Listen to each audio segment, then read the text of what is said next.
Hello and welcome back to Tutoring with Gavin. In this series of video tutorials, I'll be showing you how to get a great grade in the English language exam. All of the exam boards have a section that tests your creative narrative and descriptive writing skills. In this video, I'll take you through my top tips for writing grade 9 descriptions, whether it is for a narrative story or a descriptive piece. Tip number 1. Whether you have an image, heading, or word as a stimulus, you should begin your planning with a focus on a specific object or set of objects that are interesting, either because they remind you of something else or they are often overlooked in everyday life. For example, it could be a reflection, a dead tree, an abandoned car, a tin box, or numerous other things that would normally go unnoticed. If you're really clever, you might see something in that object or set of objects that reminds you of something else. In this case, you could use an extended metaphor to describe them. An extended metaphor is a comparison between two unlike things that continues throughout a series of sentences in a paragraph or lines in a poem.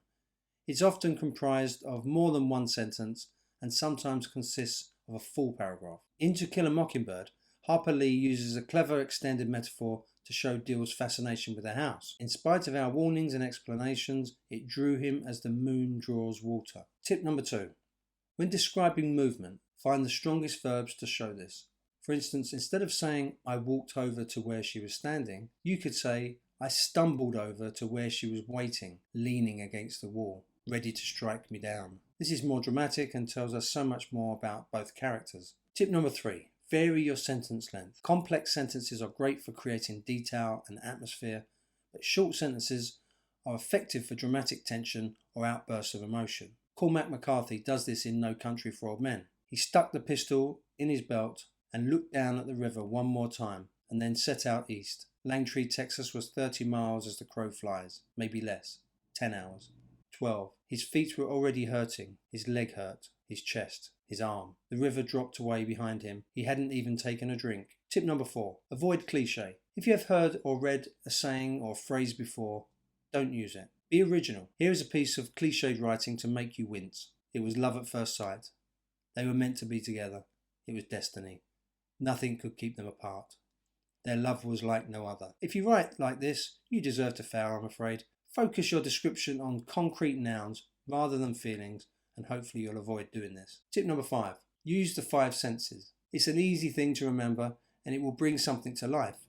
For example, in The Loop by Nicholas Evans, he describes the wolf. He smelled something closer at hand, and he turned his head and saw 2 white-tailed deer, frozen in a shaft of sunlight, watching him. Tip number 6. Use literary devices appropriately and effectively. Don't just throw them in there because you think you should. For example, in A Christmas Carol, Charles Dickens describes Scrooge brilliantly using a list of verbs: a squeezing, wrenching, grasping, scraping, clutching, covetous old sinner. Tip number 7. Don't use too many adverbs. They slow your writing down. Use powerful verbs and adjectives. For example, the room was dirty and damp and had a foul stench clinging to every wall. Tip number 8. Use different sentence starts. If every one of your sentences starts with an article and a noun, like the man stood, the woman drank her tea, the boy wondered where she'd gone, then you will not impress the examiner.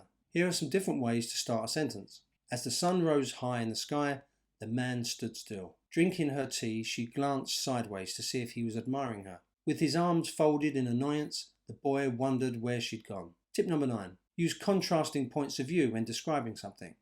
Maybe show a road accident from the point of view of different witnesses or victims. And tip number 10. Try to structure a long descriptive piece by starting and finishing on the same object. Perhaps you start by zooming in on a speck of blood on the kitchen floor. Then zoom out to a flashback showing how it got there. Then finish by zooming back in on the blood, which is now dried. Well, I hope this was useful. I'll be covering more aspects of narrative writing in other videos in this series.